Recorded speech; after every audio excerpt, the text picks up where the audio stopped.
BJ, thanks for your time. Wondering if you could shed any more light on severity of Malik's injury, and what your plans are, what the technical staff's plans are going forward with replacing that roster, whether it would be domestic or overseas, or what you got in store.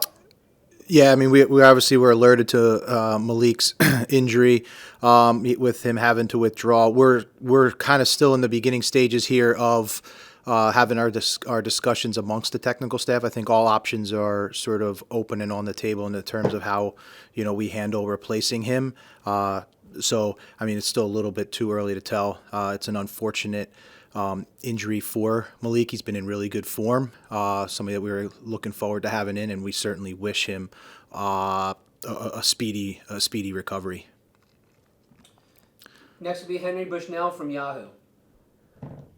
Thanks, Michael, and hey, BJ, appreciate your time. As you guys as a staff have sketched out these next 3 years and looked at what sort of games you'll be able to get to challenge this team and prepare for 26, when is the next time after this Germany game that you think you'll be able to play a top-tier European opponent like this? Like, are there going to be any other windows for a game against a European team specifically, between now and 26? Henry, this is Michael. Give me 1 second on that question, and I can come back to you with an answer on it. So if you have another follow-up for BJ, you can, and I'll come back to you on that answer. Okay, well, I guess on a similar note then, like, what have you guys talked about as a staff being the importance of a game like this against a team like Germany? Yeah, I mean, I think for us, as we sketch out what our 3-year pathway looks like, we want to challenge ourselves and give ourselves as many opportunities to play as many world-class opponents as we can. I think it's clear with the players that Germany has on their roster, the type of team that Germany is, that they fall right into that bucket. So we value and view them as a high level world class opponent that we're going to look forward to challenging ourselves against. Give it I would say an opportunity for us to get better against teams like this. In the opportunities that we're given, so we look forward to a really competitive and great match. Thanks, Henry. And again, I'll come back to you with an update on that answer. Got it. Thanks, guys. Okay. We'll go to Doug McIntyre from Fox. Thanks, Michael. Hi, BJ. Thanks for doing this as always. As Michael mentioned, Lenny Maloney hasn't arrived yet. And I know Greg spoke a little bit about him on Thursday, but could you just expand on how you see him fitting in to that D-mid role, especially with Tyler Adams out now? Thank you. Yeah, we're really excited to have Lenny come in. He's a player that we've been tracking for a while.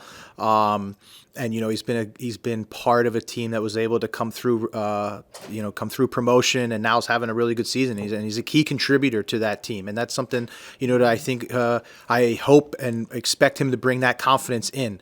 In terms of him as a player, I think he's got a real competitive streak. He's a guy who wants to be in and around the ball. I think there's a physical presence to him in tackling and aerial duels and covering ground, which I think are I guess attributes that we look for a lot of times in that center midfield role. So we're excited to welcome him into camp and see those things and see those attributes come out in person. Next is Paul Tenorio from The Athletic. Thanks, Michael, and thanks, BJ. I wonder how much losing Malik for this camp alters the plan for what you guys want to try in midfield, the plan Bs with no Tyler Adams. You guys have you played in Nations League with a more traditional number 10. Gio Reyna played in that role. Without Tyler, maybe that would have been one of the options. I know Gio got some minutes in the Bundesliga this weekend, but does that absence impact how much you guys can play around with different types of formations or roles as you look for those different plan Bs or plan Cs for a national team without Tyler Adams? Thank you. Yeah, I mean, we were really excited to have Malik come in. And again, like I said at the beginning, it's unfortunate, that he picked up this injury. But I think a great strength of our entire group is our versatility and adaptability of a lot of our players. So I expect that we're still going to be able to put these guys in positions that are going to, one, I would say, help our team exploit some areas that we hope that we can versus Germany.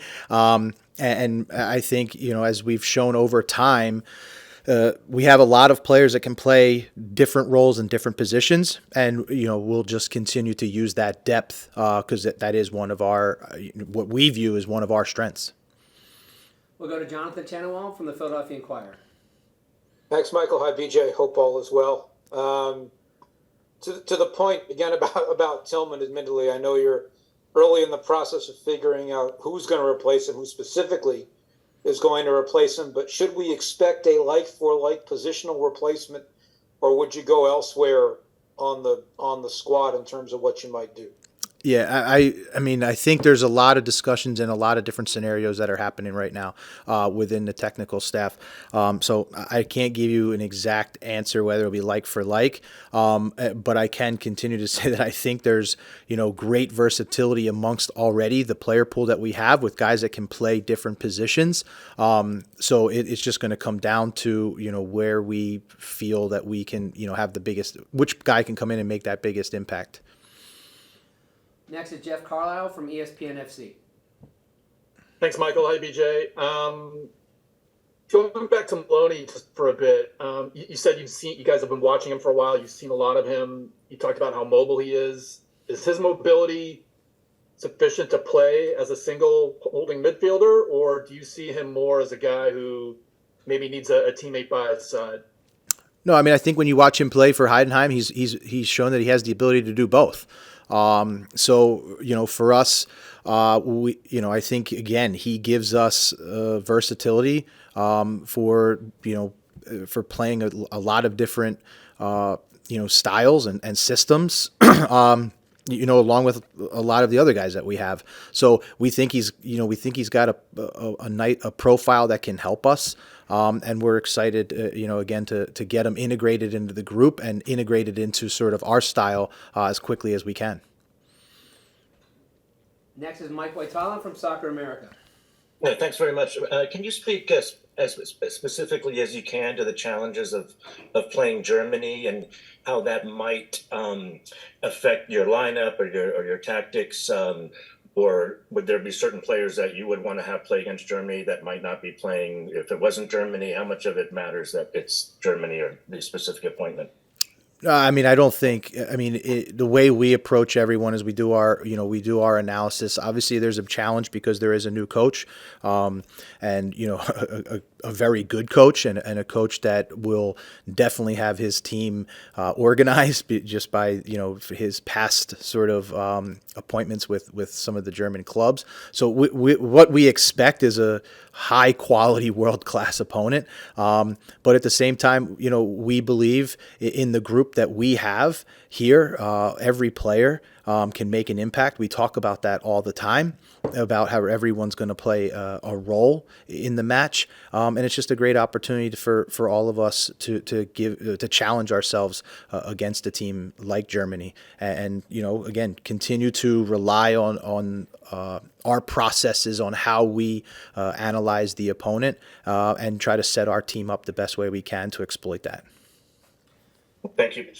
We'll go to Kyle Bond from Sporting News. Thanks, Michael. Hey, Coach. I'm wondering how you guys see Gio Reyna being used in this camp.